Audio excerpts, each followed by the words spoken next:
Hey everyone, welcome back to our channel. In today's video, I show you how to add roles on Discord. So let's start. Step 1. Adding a new role.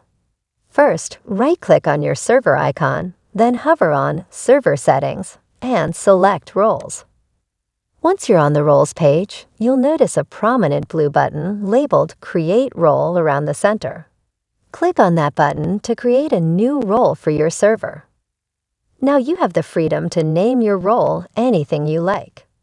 For our example, let's call it Test.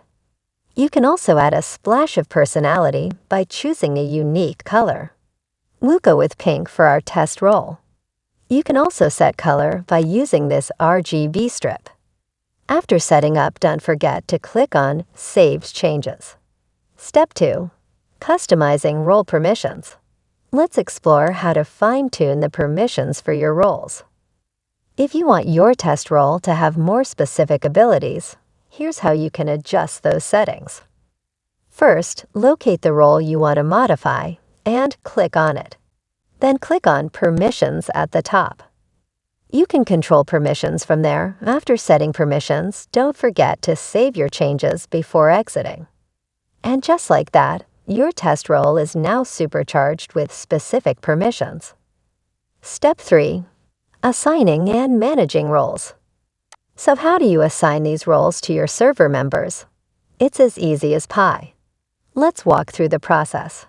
Head back to Roles, scroll down, and select Members. To add a role to a member, simply hit the plus sign next to their name, then select the role you want to assign. The member's color and title will reflect the role you've assigned. But if you ever need to remove a role, click the 3 dots next to the member's name, hover over Roles, and uncheck the corresponding box. And there you have it, folks. You're now a role master on Discord. You've learned how to create, customize, and manage roles, as well as assign them to your server members.